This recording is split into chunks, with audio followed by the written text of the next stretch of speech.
Hi guys. तो आज के लेक्चर में हम बात करने वाले हैं रासायनिक अभिक्रियाओं की रस समीकरण मिति के बारे में। क्लियर। रासायनिक अभिक्रियाओं की रस समीकरण मिति क्या होती है वगैरह, इससे जुड़े कुछ न्यूमेरिकल सॉल्व करेंगे अपन। रासायनिक अभिक्रियाओं की रस समीकरण मिति।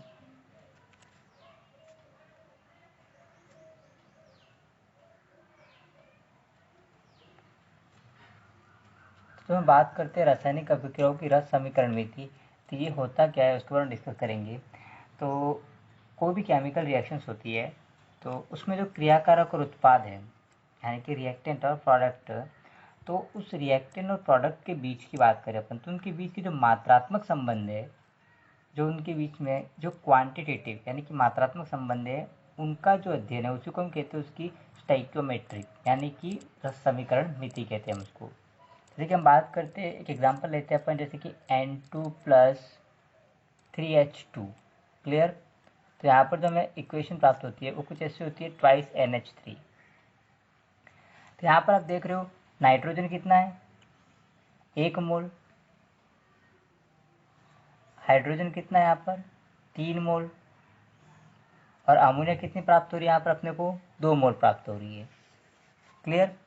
तो इसी को यहाँ पर आप देख रहे हो अभिकारक और उत्पाद के बीच में जो मात्रात्मक संबंध है उसी को हम कहते हैं स्टोइकियोमेट्री यानी कि रस समीकरण मिति। तो स्टोइकियोमेट्री की स्टडी के लिए सबसे जो ज़रूरी चीज़ होती है वो है कि जो इक्वेशन होती है वो बैलेंस होनी चाहिए, यानी कि उसके दोनों तरफ क्रियाकारक और उत्पाद की संख्या समान होनी चाहिए। उत्पाद और क्रियाकारक दोनों तरफ समान होने चाहिए। और सबसे महत्वपूर्ण बात कि अगर रिएक्शंस आयनिक है तो उसकी दोनों तरफ जो आवेश है वो भी बराबर होना चाहिए। क्लियर। अब यहाँ पर जैसे कि हमने यहाँ पर आप देख रहे हो 1 मोल नाइट्रोजन और 3 मोल हाइड्रोजन, ये दोनों मिलकर 2 मोल अमोनिया दे रहे हैं। क्लियर। अब इसको हम आयतन के संदर्भ में भी लिख सकते हैं, आयतन के संदर्भ में भी लिख सकते हैं। जैसे आयतन कितना है यहाँ पर आप देख रहे हो नाइट्रोजन का 22.4 लीटर है। अब आयतन के संदर्भ में कैसे लिख सकते हैं, यहाँ पर नाइट्रोजन का 22.4 लीटर है क्योंकि 1 मोल इज इक्वल टू कितना होता है, 22.4 लीटर। Hydrogen 3 into 22.4 litre. और अमोनिया कितनी है, 2 इंटू, अमोनिया की बात करते और अमोनिया की बात करें तो 2 इंटू 22.4 लीटर। ये हम वॉल्यूम के रेफरेंस में लिख रहे हैं, पहले हमने मोल के रेफरेंस में लिखा, अब वॉल्यूम के रेफरेंस में। यानी कि यहाँ पर हम देख रहे हो नाइट्रोजन के आगे जो 1 है और हाइड्रोजन के आगे 3 है और अमोनिया के आगे 2 है, उसको हम कहते हैं स्टोइकियोमेट्रिक कोएफिशिएंट। तो वो जो स्टोइकियोमेट्रिक कोएफिशिएंट है उसका उपयोग हमने मोल के रेफरेंस में किया और आयतन के रेफरेंस में किया, लेकिन उन्हीं स्टोइकियोमेट्रिक कोएफिशिएंट को हम ग्राम के रेफरेंस में यानी कि मास के रेफरेंस में यूज नहीं कर सकते। हम ऐसा नहीं कह सकते कि 1 ग्राम नाइट्रोजन, 3 ग्राम हाइड्रोजन और 2 ग्राम अमोनिया मिली, हम ऐसा नहीं बोल सकते। हम ग्राम के रेफरेंस में उसको यूज़ नहीं कर सकते, यानी कि मास के रेफरेंस में। हम उसको आयतन के रेफरेंस में यूज़ कर सकते हैं और मोल के रेफरेंस में यूज़ कर सकते हैं। क्लियर। हाँ, हम ऐसा बोल सकते हैं 28 ग्राम नाइट्रोजन और हाइड्रोजन कितनी है, 6 ग्राम। और अमोनिया कितनी मिल रही है अपने को, 34 ग्राम। ऐसा कह सकते हैं। लेकिन हम स्टोइकियोमेट्रिक कोएफिशिएंट है, उस स्टोइकियोमेट्रिक कोएफिशिएंट को हम मास के रेफरेंस में यूज़ नहीं कर सकते। क्लियर। तो रस समीकरण में तो होती क्या है कि कोई भी रासायनिक अभिक्रिया है उसमें जो उत्पाद है और अभिकारक है उसके बीच में जो मात्रात्मक संबंध है, क्वांटिटेटिव मात्रात्मक जो संबंध है, उसी को हम कहते हैं रस समीकरण मिति। और रस समीकरण मिति के लिए हमें क्या चाहिए, एक संतुलित, एक बैलेंस रिएक्शन चाहिए। क्लियर। एक बैलेंस रिएक्शन होगी, उसी के बेसिस पे हम पता कर सकते हैं कि अभिकारक की कितनी मात्रा यूज हो रही है, उत्पाद कितना प्राप्त हो रहा है। समझ पा रहे बात को। तो हम इससे जुड़े न्यूमेरिकल सॉल्व करेंगे। अब न्यूमेरिकल्स में क्या आएगा, न्यूमेरिकल्स में आपको पूछेगा कि या तो अभिकारक की हमें कोई भी क्वेश्चन दे देगा कि हमारे पास इतना वॉल्यूम है, इतना मास है अभिकारक और इतना उत्पाद मिल रहा है, तो कितना पीपीटी कितना मिलेगा वगैरह, इस टाइप के क्वेश्चन आएंगे। तो उसके लिए सबसे जो ज़रूरी चीज़ है वो ये है कि हमें रिएक्शन को बैलेंस करना होगा, उस रिएक्शन को लिखना है, उसको बैलेंस करना है। क्लियर। और उसको हम मोल के रेफरेंस में, वॉल्यूम के रेफरेंस में अपन यूज़ करेंगे और मास के रेफरेंस में यूज़ करेंगे, बट एक्चुअल में मास जो होगा वो स्टोइकियोमेट्रिक कोएफिशिएंट को मास के रेफरेंस में यूज़ नहीं करेंगे। क्लियर। चलो एक बहुत ईजी सवाल करते हैं अपन, इसी से जुड़ा एक सवाल कर लेते हैं अपन। जैसे कि हम बात करते हैं, एक क्वेश्चन ले लेते हैं, नाइट्रोजन और हाइड्रोजन इन दोनों की बात करते हैं। तो नाइट्रोजन और हाइड्रोजन की क्रिया करवाते हैं अपन, ठीक है। नाइट्रोजन और हाइड्रोजन इसकी क्रिया करवाते हैं, नाइट्रोजन व हाइड्रोजन। जब हम इसकी क्रिया करवाते हैं तो हमें प्राप्त होता है अमोनिया। तो हमको नाइट्रोजन और हाइड्रोजन की क्रिया करके अमोनिया प्राप्त करना है, वो भी अमोनिया के कितने 16.4 मोल। नाइट्रोजन और हाइड्रोजन की क्रिया करके 16.4 मोल अमोनिया प्राप्त करना है। तो क्वेश्चन ये कि हमें कितने मोल नाइट्रोजन चाहिए। तो यहाँ पर अब क्वेश्चन ये कि हमें 16.4 मोल अमोनिया प्राप्त करनी है, तो नाइट्रोजन कितने मोल चाहिएगा, नाइट्रोजन के मोल निकालने। क्लियर। तो क्वेश्चन है नाइट्रोजन के मोल निकालो, नाइट्रोजन के मोल निकालने। तो हम पहले बैलेंस रिएक्शन लिखते हैं, N2 प्लस 3H2, तो हमें क्या मिलता है 2NH3। अब यहाँ पर देखो आप, यहाँ पर हमको अगर हम बात करते हैं तो यहाँ पर हम देख रहे हैं नाइट्रोजन का हमारे पास स्टोइकियोमेट्रिक कोएफिशिएंट कितना 1 है, तो नाइट्रोजन का कितना 1 मोल है। और हाइड्रोजन का आप देख रहे हो कितना है 3 मोल, नाइट्रोजन का 1 मोल, हाइड्रोजन का 3 मोल, और अमोनिया कितनी प्राप्त हो रही है हमें 2 मोल। देखो बहुत ईजी क्वेश्चन, क्या पूछा है हमें 16.4 मोल अमोनिया प्राप्त करने के लिए नाइट्रोजन के कितने मोल चाहिए, सिर्फ मोल पूछा है। तो देखिए आप, अमोनिया के 2 मोल प्राप्त करने के लिए हमें नाइट्रोजन के 1 मोल चाहिए। क्लियर ना। अब यहाँ पर हमने क्या किया, अभिक्रिया की रस समीकरण में समझ पा रहे हो आप, यानी कि अभिकारक और उत्पाद की मात्रा के बारे में हम बात कर रहे हैं। तो वही हो गया कि हमें अमोनिया कितनी 16.4 मोल चाहिए। तो उसके लिए क्वेश्चन क्या पूछ रहा है वो कि नाइट्रोजन कितने मोल लेना पड़ेगा अपने को। तो उसके लिए हमने क्या किया, रिएक्शन को बैलेंस किया, स्टोइकियोमेट्रिक कोएफिशिएंट की हेल्प से हमने इसको मोल के रेफरेंस में लिखा। क्लियर। तो यहाँ पर आप देख रहे हो कि 2 मोल अमोनिया प्राप्त करने के लिए 1 मोल नाइट्रोजन चाहिए, यानी ध्यान देना 2 मोल अमोनिया के लिए, 2 मोल अमोनिया के लिए आवश्यक N2 नाइट्रोजन कितनी चाहिए अपने को 1 मोल। क्लियर। तो 1 मोल अमोनिया के लिए कितनी हो जाएगी, 1 मोल अमोनिया प्राप्त करने के लिए आवश्यक नाइट्रोजन कितनी हो जाएगी, तो ये हो जाएगी 1/2 मोल। क्लियर। अब हमारे पास कितने हैं 16.4 मोल चाहिए अपने को अमोनिया। तो अब ध्यान देना 16.4 मोल अमोनिया, 16.4 मोल अमोनिया के लिए आवश्यक N2 तो कितनी हो जाएगी 1/2 इंटू 16.4। तो ये हमारे पास आंसर आ जाएगा, कितना आ जाएगा 8.2 मोल। क्लियर। बहुत इजी था। हमने क्या किया, क्वेश्चन क्या था कि 16.4 मोल अमोनिया के लिए नाइट्रोजन का कितने मोल चाहिए। तो हमने क्या किया, इसी को हम कहते हैं रस समीकरण विधि, यानी कि अभिकारक और उत्पाद जो होते हैं उनका मात्रात्मक संबंध। और मात्रात्मक संबंध के लिए ज़रूरी क्या है, पहले रिएक्शन का बैलेंस होना। जब तक रिएक्शन बैलेंस नहीं होगी हम पता कैसे करेंगे कि कितना अभिकारक और कितना उत्पाद है। क्लियर। तो हमने अभिक्रिया को बैलेंस किया यहाँ पर। क्लियर। जैसे हाइड्रोजन 6 थे, यहाँ पर भी हाइड्रोजन 6 है, नाइट्रोजन 2, इधर भी नाइट्रोजन 2 है। तो यहाँ पर हमें एक चीज़ कंफर्म होगी कि 2 मोल अमोनिया के लिए 1 मोल नाइट्रोजन चाहिए। क्लियर। तो वहाँ से हमने 1 मोल अमोनिया के लिए आवश्यक नाइट्रोजन निकाली। अब हमें कितनी चाहिए थी 16.4 मोल, तो 16.4 मोल अमोनिया के लिए आवश्यक नाइट्रोजन कितनी है 8.2 मोल। क्लियर। चलो एक और सवाल करते हैं अपन इसी से जुड़ा हुआ। ओके। अब हम बात करते हैं, अगर हमें 4.2 मोल ऑक्सीजन चाहिए, ध्यान देना हमें कितनी 4.2 मोल ऑक्सीजन चाहिए, ये हमारी डिमांड है। हमें 4.2 मोल ऑक्सीजन चाहिए, तो हमें कितने ग्राम पोटेशियम क्लोराइड का अपघटन करना पड़ेगा। क्योंकि हम जानते हैं कि पोटेशियम क्लोराइड का अपघटन करता है तो अपघटन करते तो ऑक्सीजन रिलीज होती है। तो हमें 4.2 मोल ऑक्सीजन चाहिए, तो उसके लिए कितने ग्राम पोटेशियम क्लोराइड, यानी कि कितने ग्राम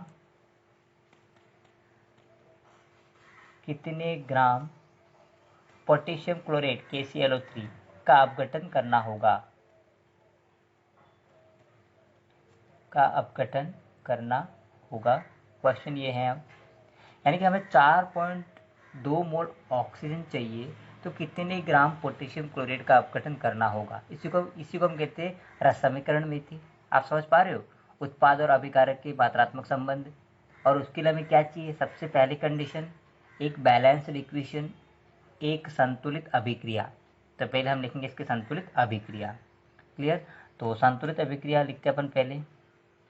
तो KClO3 की बात करें, KClO3, तो इसका हम अपघटन करते हैं तो हमें क्या मिलता है, KCl प्लस O2। तो हम इसको सॉल्व करते हैं। यहाँ पर ऑक्सीजन कितने 3 हो गए, तो इधर 3 कर देते हैं अपन, 3 × 6 ऑक्सीजन। तो इधर हो जाएगा ट्वाइस KCl। ओके, तो ये भी हो गया ट्वाइस KCl। क्लियर।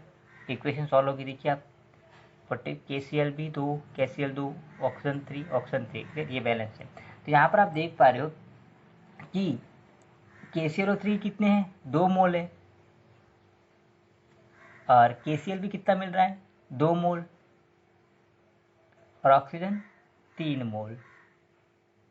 अब ध्यान देना, देखिए 3 मोल ऑक्सीजन को प्राप्त करने के लिए हमें KClO3 कितना चाहिए, 2 मोल। क्लियर। और क्वेश्चन में हमें कितना ऑक्सीजन चाहिए, 4.2 मोल। उसके लिए कितने ग्राम, ध्यान देना मोल नहीं पूछा है, कितने ग्राम KClO3 का अपघटन करना पड़ेगा। लेकिन हम मोल में ही वैल्यू निकाल कर उसको ग्राम में कन्वर्ट कर सकते हैं, क्योंकि एक मोल का वैल्यू कितना होता है, उस कंपाउंड के मोलर द्रव्यमान के बराबर। क्लियर ना। एक मोल का वैल्यू कितना होता है, वो जो कंपाउंड है उसके मोलर द्रव्यमान के बराबर। एक मोल का भार कितना होगा, जैसे कि मैं कहूँ एक मोल कार्बन का भार कितना होता है, 12 ग्राम, है ना, एक मोल कार्बन का, यानी कि हम ग्राम एटॉमिक मास की बात कर रहे हैं। वैसे ही मैं कहूँ एक मोल KClO3 का भार कितना होता है, 3, सब का जो भार है उसको प्लस कर देंगे, यानी कि मोलर द्रव्यमान उस कंपाउंड का। क्लियर, समझ पा रहे हो। ओके, तो चलो इसको सॉल्व करते हैं। तो यहाँ पर देखिए हमें 4.2 मोल ऑक्सीजन चाहिए, यानी कि 3 मोल ऑक्सीजन के लिए, ध्यान देना 3 मोल ऑक्सीजन के लिए, 3 मोल ऑक्सीजन के लिए, 3 मोल ऑक्सीजन के लिए आवश्यक KClO3, कितना KClO3 आवश्यक है, 2 मोल, 3 मोल के लिए। क्लियर। अब हम 1 मोल के लिए निकाले तो 1 मोल ऑक्सीजन के लिए, 1 मोल ऑक्सीजन के लिए आवश्यक KClO3 की मात्रा, जिसका हम अपघटन करेंगे, आवश्यक KClO3 की मात्रा कितनी हो जाएगी, तो ये हो जाएगी 2/3। अब हमें कितना चाहिए, 4.2 मोल चाहिए, है ना। 4.2 मोल ऑक्सीजन के लिए आवश्यक KClO3, जिसका हमें अपघटन करना है, तो ये कितना हो जाएगा, 2/3 कितना हो जाएगा, 4.2। क्लियर। तो इसको हम जो सॉल्व करते हैं, तो यहाँ पर हम इसको सॉल्व करते हैं, तो ये जो आंसर आता है वो हो जाएगा अपना, ये हो जाएगा 1.4, और ये हो जाएगा 2.8 मोल। क्लियर। तो यहाँ पर हमारे पास 4.2 मोल ऑक्सीजन है, उसको प्राप्त करना है हमें, तो उसको प्राप्त करने के लिए हमें KClO3 कितना अपघटित करना पड़ेगा, 2.8 मोल। लेकिन यहाँ पर क्वेश्चन में क्या पूछा है, ग्राम में पूछा है। अब बहुत ईजी है, 1 मोल का भार कितना है मुझे बताइए, 1 मोल का भार, 1 मोल का भार, 1 मोल का भार कितना है, मोलर द्रव्यमान के बराबर। जैसे कि देखो 1 मोल कार्बन, 1 मोल कार्बन का भार कितना है, 12 ग्राम, उसका जो मोलर द्रव्यमान है वो, समझ रहे हो ना। तो KClO3 का जो मोलर द्रव्यमान वो कितना आएगा, तो KClO3 का जो मोलर द्रव्यमान है, पोटेशियम का कितना आ गया, 39 का, प्लस क्लोरीन का 35.5, प्लस ऑक्सीजन के 3 है, यानी कि 48। जब इन सबको प्लस करते हैं तो आता है 122.5 ग्राम। क्लियर। तो ये 1 मोल का भार है, तो 1 मोल का भार, 1 मोल KClO3 का भार कितना है, 122.5 ग्राम। देखिए ये बात समझ में आई, 1 मोल का भार, क्योंकि यहाँ पर किसकी बात हो रही है, ग्राम अणुभार। और ग्राम अणुभार यानी कि जितने भी उसके अंदर ये जितने भी एटम है उन सब का जो परमाणु भार है उन सबको प्लस करो, तो आ जाएगा उसका ग्राम अणुभार, एक पूरे अणु का भार। समझ रहे हो ना, 1 मोल अणुओं का भार। तो 1 मोल अणुओं का भार क्या होता है, ग्राम अणुभार। तो 1 मोल अणु का भार यानी कि उसका मोलर द्रव्यमान, सबके द्रव्यमान को प्लस करो तो वो आ गया 122.5 ग्राम। तो ये 1 मोल का हमारे पास कितना है, 2.8 मोल। तो 2.8 मोल का भार कितना हो गया, 2.8 मोल का भार इज इक्वल टू, तो ये कितना हो जाएगा 2.8 इंटू 122.5 ग्राम। क्लियर। अब ये जो वैल्यू आ जाएगी वो होगी KClO3 की मात्रा, जिसका अपघटन करने पर हमें 4.2 मोल ऑक्सीजन प्राप्त होगी। क्लियर। चलिए एक और क्वेश्चन करते हैं, बहुत ही इजी क्वेश्चन है ये। जैसे कि हम बात करते हैं, क्वेश्चन है कि 2.6 लीटर कार्बन मोनोऑक्साइड को, हमारे पास है 2.6 लीटर कार्बन मोनोऑक्साइड। इस कार्बन मोनोऑक्साइड को हमें CO2 में बदलना है, CO2 में बदलना है, CO2 में बदलना है। में बदलने के लिए मानक ताप दाब पर कितने लीटर ऑक्सीजन की आवश्यकता होगी, कितने लीटर ऑक्सीजन की आवश्यकता होगी, ये क्वेश्चन है हमारे पास। अब हमारे पास 2.6 लीटर CO है कार्बन मोनोऑक्साइड, उसको हमें कन्वर्ट करना है CO2 में। क्लियर। तो ये पूछा जा रहा है कितने लीटर ऑक्सीजन की आवश्यकता होगी। तो पहले फर्स्ट स्टेप संतुलित समीकरण लिखो। तो जो CO है उसको हमें किस में कन्वर्ट करना है, O2 में। तो इससे ऑक्सीजन से रिएक्शन करवाएंगे तो CO2 में कन्वर्ट हो जाए कार्बन डाइऑक्साइड में। तो रिएक्शन को बैलेंस करते हैं अपन, 2CO2। ओके, बैलेंस हो गई है। तो क्वेश्चन ये पूछा जा रहा है कि हमारे पास कार्बन मोनोऑक्साइड कितनी है, 2.6 लीटर है, उसको CO2 में कन्वर्ट करना है, तो कितने लीटर ऑक्सीजन की आवश्यकता होगी। ये एक आइडियल इक्वेशन है जहाँ पर हमको पता है कि अगर हम बात करते हैं यहाँ पर 2 मोल CO को CO2 में कन्वर्ट करने के लिए ऑक्सीजन कितना चाहिए, 1 मोल चाहिए। क्लियर।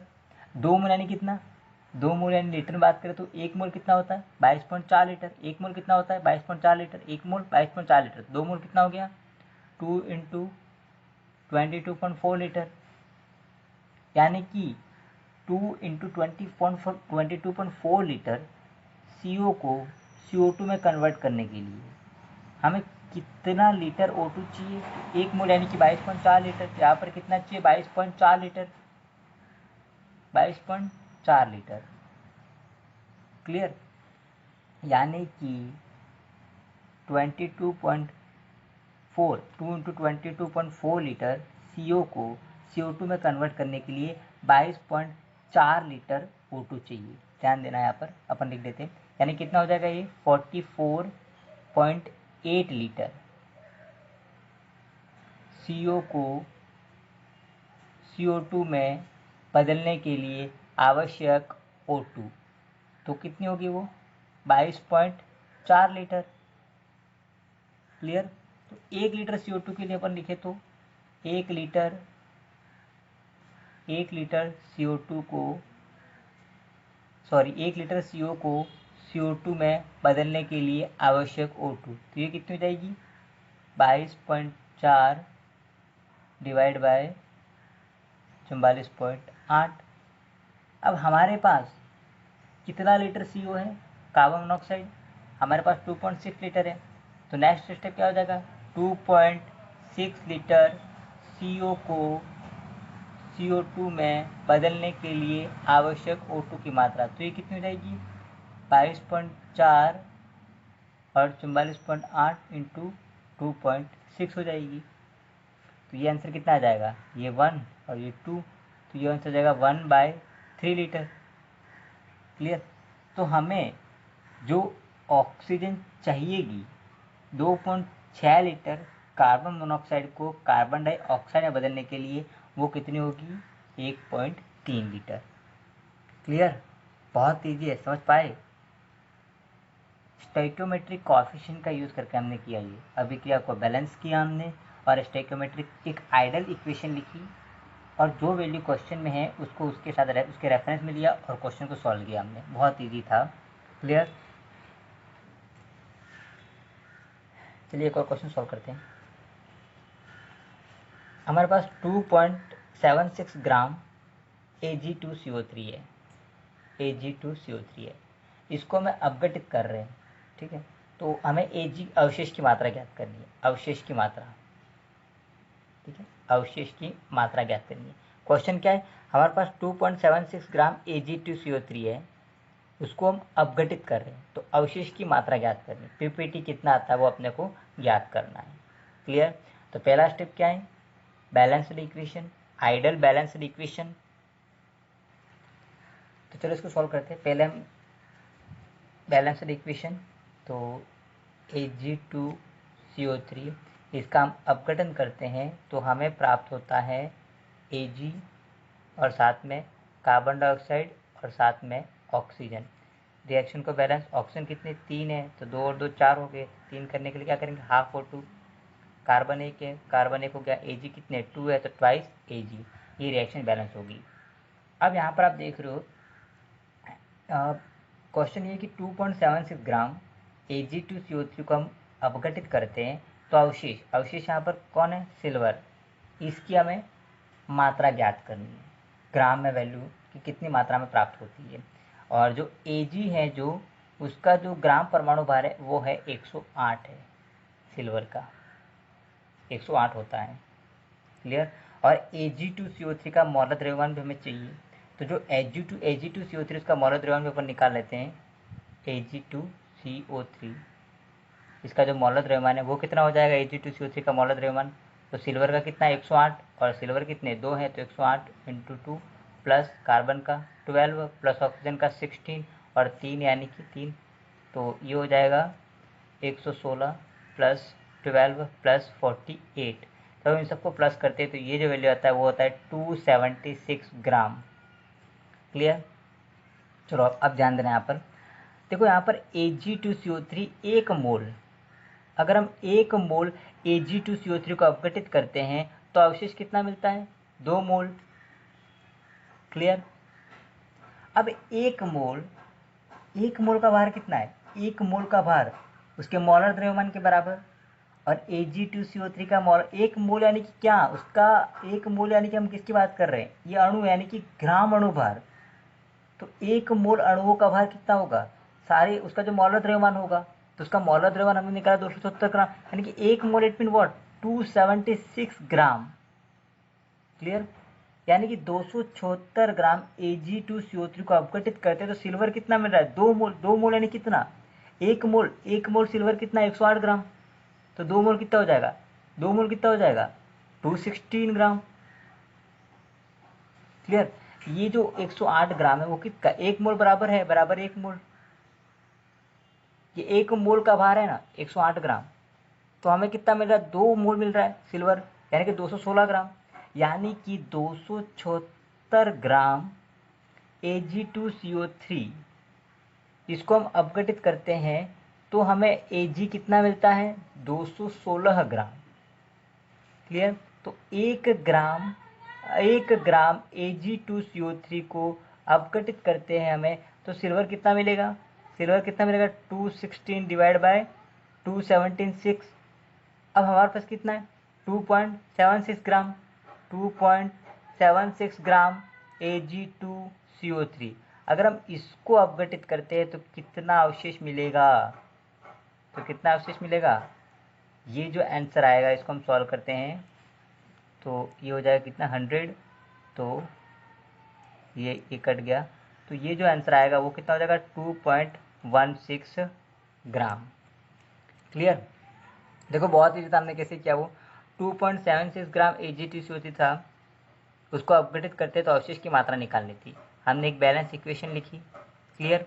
वहाँ पर हमने उसके स्टोइकियोमेट्रिक कोएफिशिएंट का यूज़ किया, तो वहाँ पर हम देख रहे हैं कि 1 मोल Ag2CO3 को अपघटित करते हैं तो 2 मोल Ag मिलता है। 2 मोल यानी कितना, 1 मोल का भार कितना है 108 ग्राम, तो 2 मोल का 216 ग्राम। और यहाँ पर Ag2CO3 का 1 मोल का भार कितना है, यानी कि मोलर द्रव्यमान 276 ग्राम। तो यहाँ पर आप फिर हमने यहाँ पर 1 मोल कितना 276 ग्राम है, 2 मोल 216 ग्राम हो गई, 1 मोल का भार 108 है, तो 2 मोल का 16 ग्राम। उसी प्रकार यहाँ पर 1 मोल Ag2CO3 का भार कितना है 276 ग्राम, उसका मौल द्रव्यमान। तो यहाँ पर हमने देखा 276 ग्राम Ag2CO3 को अपघटित करने पर 216 ग्राम Ag मिल रहा है। तो फिर हमने 1 ग्राम के लिए निकाला और वहाँ से हमने 2.76 ग्राम के लिए निकाल दिया, तो आंसर कितना आया 2.16 ग्राम। क्लियर। चलिए एक और क्वेश्चन सॉल्व करते हैं। अगर हमारे पास 32 ग्राम CH4 है, मेथेन है, उसका दहन करना है, 32 ग्राम CH4 के दहन के लिए कितने मोल O2 की आवश्यकता होगी? दहन के लिए कितने मोल O2 की आवश्यकता होगी, ये क्वेश्चन है। 32 ग्राम CH4 है हमारे पास। क्लियर। तो फर्स्ट स्टेप क्या है? Balanced equation. तो CH4 है, उसका दहन कर रहे, यानी कि ऑक्सीजन की प्रेजेंस में होगा ये, तो यहाँ पर क्या मिलेगा हमें? CO2 कार्बन डाइऑक्साइड, और साथ में हमें मिलेगा वाटर। तो रिएक्शन को बैलेंस करते हैं अपन। हाइड्रोजन कितने? 4 है, तो इधर कितने हो गए? 2। तो ऑक्सीजन कितने हो गए? 2A कितने हो गए? 4 हो गए, तो इसके आगे 2, तो 4 ऑक्सीजन इधर भी हो गई, रिएक्शन बैलेंस होगी। तो यहाँ पर आप देख रहे हो कि CH4 का कितना है? 1 मोल। 1 मोल CH4 के दहन के लिए कितने मोल ऑक्सीजन चाहिए? 2 मोल ऑक्सीजन। क्लियर। 1 मोल CH4 के दहन के लिए 2 मोल ऑक्सीजन चाहिए। अब 1 मोल का भार कितना होगा? उसके मोलर द्रव्यमान के बराबर। तो CH4 का मोलर द्रव्यमान कितना होगा? कार्बन का 12 और हाइड्रोजन का 4। तो CH4 का मोलर द्रव्यमान कितना होगा? तो कार्बन का 12 प्लस हाइड्रोजन का 4, तो कितना आया? 16 ग्राम। तो ये 1 मोल किसके बराबर है? 16 ग्राम के बराबर। देखिए यहाँ पर स्टेक्योमेट्रिक कोएफिशिएंट को मोल के रेफरेंस में यूज़ किया हमने, मास के रेफरेंस में नहीं किया। 1 ग्राम नहीं बोला, 16 ग्राम बोला। समझ पा रहे हो? 1 मोल का भार कितना है? 16 ग्राम है। क्लियर। यानी कि 16 ग्राम CH4 के दहन के लिए आवश्यक O2 के मोल कितने थे? 2 मोल 16 ग्राम के लिए। तो 1 ग्राम के लिए कितना हो जाएगा? 1 ग्राम CH4 के दहन के लिए आवश्यक O2 तो कितना हो जाएगा? 2/16। और हमारे पास कितना है? 32 ग्राम है, तो ये बहुत ईजी हो गया अब तो। 32 ग्राम CH4 के दहन के लिए आवश्यक O2, तो ये कितना हो गया? 2/16 इंटू 32। तो ये आंसर कितना आ गया? 2 इंटू 2 यानी कि 4 मोल। तो हमें O2 कितना चाहिएगा? 4 मोल O2 चाहिएगा। क्लियर। रेडी। चलिए एक डिफरेंट टाइप का सवाल करते हैं कि माना कि हमारे पास पेट्रोल है, तो माना कि पेट्रोल में हम सिर्फ मान रहे हैं, माना कि पेट्रोल में सिर्फ ऑक्टेन भरी है, पेट्रोल में सिर्फ ऑक्टेन है। हम मान रहे हैं कि पेट्रोल में सिर्फ ऑक्टेन भरी हुई है। क्लियर। सिर्फ ऑक्टेन है, और तो उस ऑक्टेन का 1.425 लीटर, यानी कि ऑक्टेन भरी है, तो हमारे पास वो जो ऑक्टेन यानी कि जो पेट्रोल है, ठीक है, तो पेट्रोल के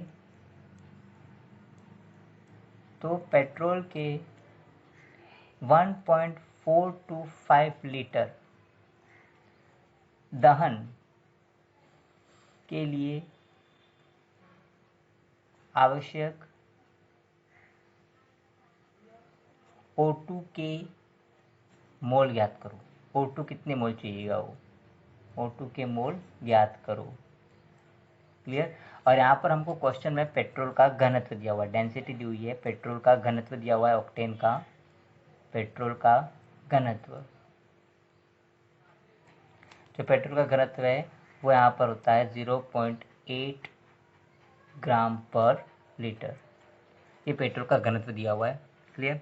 तो क्वेश्चन क्या हमारे सामने कि पेट्रोल है, उसमें मान रहे सिर्फ ऑक्टेन भरी हुई है, और उस पेट्रोल का 1.425 लीटर है।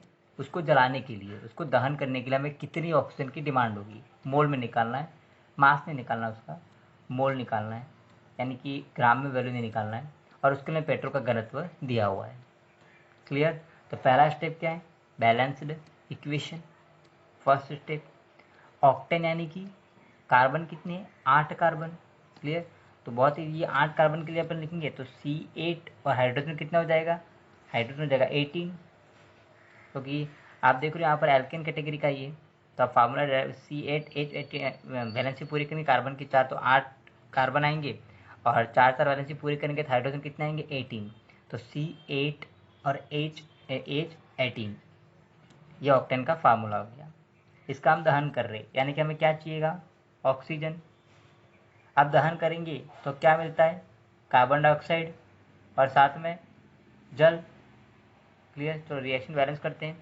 हाइड्रोजन कितने 18 यहाँ पर, तो प्रोडक्ट में भी कितने चाहिए 18, तो यहाँ पर 2 है, तो आगे कर दिया हमने स्टोइकियोमेट्रिक कोएफिशिएंट 9, तो हो गया 18।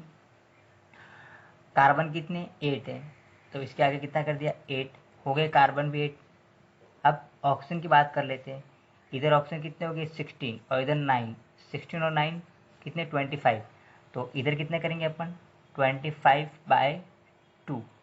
क्लियर, तो आगे 25 ऑक्सीजन भी इधर, तो ये रिएक्शन बैलेंस होगी। अब यहाँ पर हम बात कर रहे हैं कि एक मोल, ये बैलेंस में आइडियल बैलेंस इक्वेशन है, तो एक मोल ऑक्टेन के दहन के लिए हमें O2 के कितने मोल चाहिए 25/2 मोल। क्लियर, अब यहाँ पर 1.425 लीटर ऑक्टेन दी हुई है, इसको हम इसी वे में भी सॉल्व कर सकते हैं अपन, ठीक है ना। तो एक मोल इज इक्वल टू कितना 22.4 लीटर, तो 22.4 लीटर के लिए 25/2 मोल, फिर 1 लीटर के निकालेंगे और फिर 1.425 लीटर के लिए निकालेंगे। हम इस तरीके से भी सॉल्व कर सकते हैं, लेकिन हमें पेट्रोल का घनत्व दिया हुआ है तो उसका भी यूज़ कर लेते हैं अपन और उस तरीके से सॉल्व करते हैं अपन।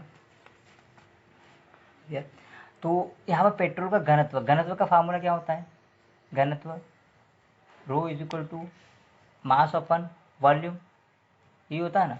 तो घनत्व दिया हुआ है, वहाँ से हमारे पास मास आ जाएगा, है ना, और घनत्व दिया हुआ है, वॉल्यूम दिया हुआ है, तो मास आ जाएगा हमारे पास। तो घनत्व कितना है 0.8 इज इक्वल टू मास निकालना हमें, और वॉल्यूम कितना है 1.425, और जब हम इसको सॉल्व करते हैं तो जो मास आता है वो आता है 1.14 ग्राम। क्लियर, यानी कि हमारे पास जो पेट्रोल है वो हमने कितना दहन करा है 1.14 ग्राम। समझ पा रहे हो, इतना ग्राम पेट्रोल को जला रहे हैं अपन, और उसके लिए हमें कितना O2 चाहिए ये पूछा जा रहा है। और आइडल इक्वेशन में ये जो इक्वेशन लिखी है उसमें एक मोल के लिए हम बोल रहे हैं, तो एक मोल यानी कितना, उसका मोलर द्रव्यमान। समझ पा रहे हो, मोलर द्रव्यमान यानी कि इसका पूरा जो द्रव्यमान उसको प्लस करो, उसका जो एटम है उनका जो उनका जो द्रव्यमान है उसको प्लस करो, तो कार्बन का कितना होता है 12, और कार्बन कितने 8 है, तो 12 इंटू 8, प्लस हाइड्रोजन का कितना होता है 1, और हाइड्रोजन कितने 18, तो प्लस 18। क्लियर, देखिए ध्यान से, इधर कार्बन का कितना होता है 12 और कार्बन कितने 8 है, तो 12 इंटू 8, और हाइड्रोजन का 1 होता है और कितने 18 है, तो ये जो आंसर आएगा 12 इंटू 8 कितना होगा, 12 इंटू 8 हो गया 96 प्लस 18, तो ये आंसर कितना आ जाएगा अपने पास, ये आंसर हो जाएगा 90 और 100 और ये 14, यानी कि 114। क्लियर, 114 आ गया आंसर। अब यानी कि एक मोल यानी किसके बराबर है, ये एक मोल का भार कितना 114 ग्राम। क्लियर, एक मोल का यानी कि एक मोल ऑक्टेन के दहन के लिए 25/2 मोल ऑक्सीजन चाहिए। एक मोल ऑक्टेन कितना 114 ग्राम। क्लियर, तो अपन लिख देते हैं 114 ग्राम ऑक्टेन C8H18 के दहन के लिए आवश्यक O2 के मोल।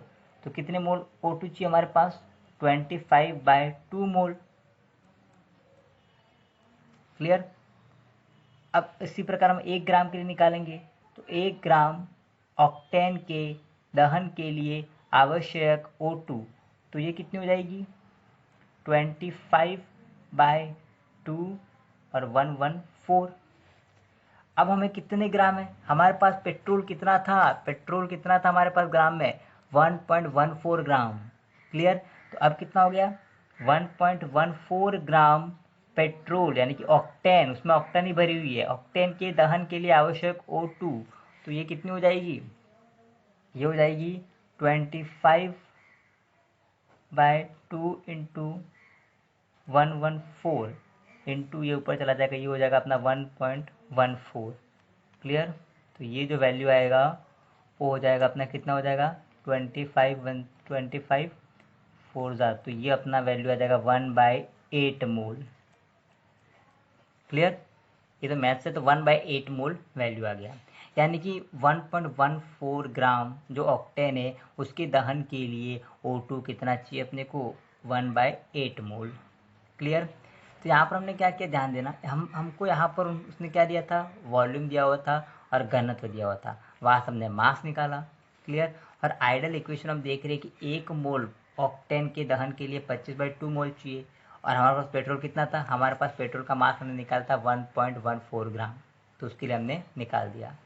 क्लियर? एक बार पूरे सवाल को देख लीजिए ध्यान से।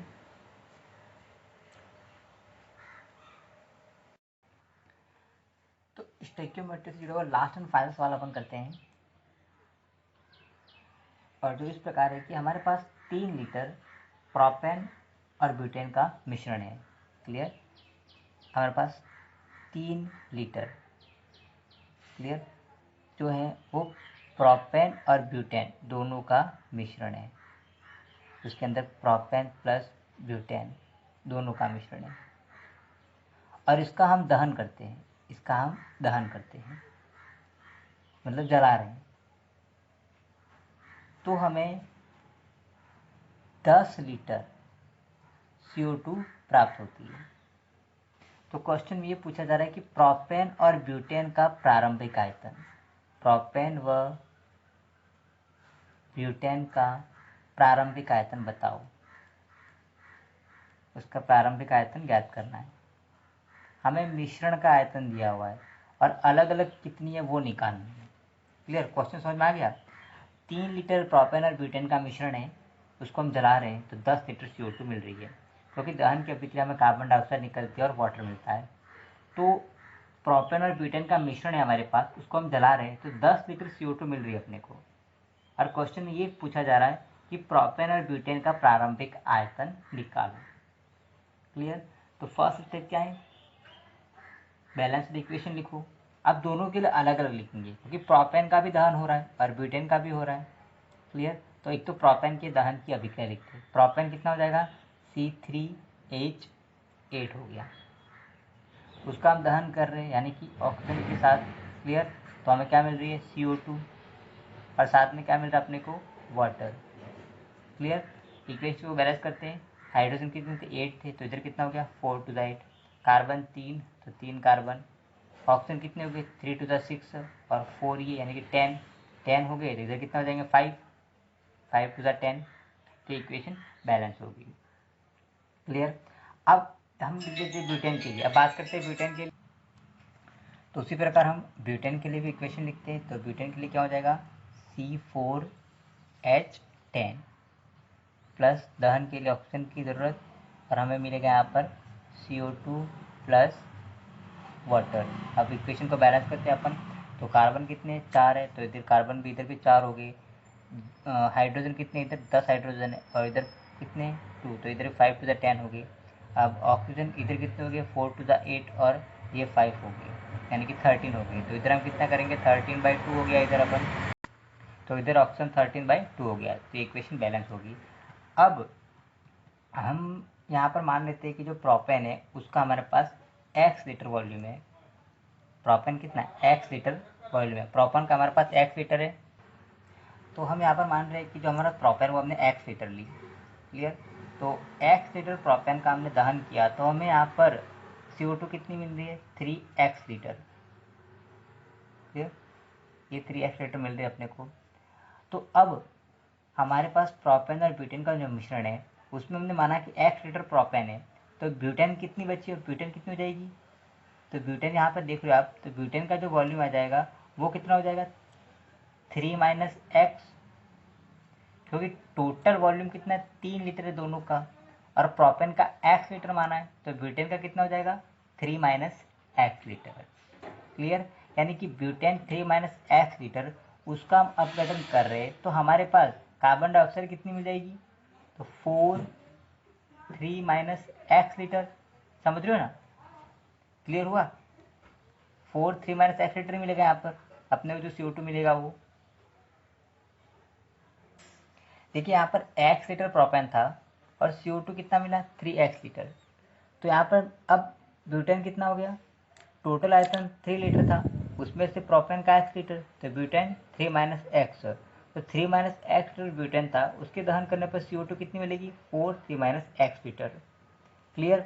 अब ये दोनों CO2 का आयतन कितना है, 10 लीटर। बोल रहा है ना, मिश्रण का हमने दहन किया तो 10 लीटर CO2 मिल रही है, तो इस मिश्रण का दहन किया 10 लीटर CO2, यानी कि दोनों CO2 मिलाकर कितनी है, 10 लीटर। क्लियर। तो मैं इसको ऐसा लिख सकता हूँ, 3x plus 4 3 minus x is equal to 10 litre. Clear. अब हम इक्वेशन को सॉल्व करते हैं इसको, तो इसको हम सॉल्व करेंगे कितना हो जाएगा, 3x plus 12 minus 4x is equal to 10। तो यहाँ से हम अगर x की वैल्यू निकालेंगे तो ये कितना हो जाएगा, minus x is equal to आ जाएगा हमारे पास -12। देख लीजिए आप, ये इधर आ जाएगा तो माइनस हो जाएगा, 12 माइनस 4x में से 3x के एक बचा, सॉरी 2 लीटर आएगा, सॉरी ओनली 2 लीटर होगा। तो यहाँ पर आप देख रहे हो x कितना मिला हमें, 2 लीटर, x का वैल्यू। हम इधर से हमने 10 इधर आएगा तो ये माइनस हो जाएगा, तो 12 माइनस 10, तो आंसर आ जाएगा 2, और 2 को हम जब इधर ले जाएंगे तो वो हो जाएगा माइनस, और 3x माइनस 4x, तो माइनस का x आएगा। क्लियर। 3x माइनस 4x, तो माइनस का x, ये 10 इधर किया तो 12 माइनस 10, फिर इस 2 को इधर किया तो माइनस से माइनस कट जाएगा, तो answer x is equal to आ जाएगा 2 लीटर। जो x का वैल्यू वो कितना है हमारे पास, 2 लीटर है, यानी कि x हमने किसको माना था, प्रोपेन को।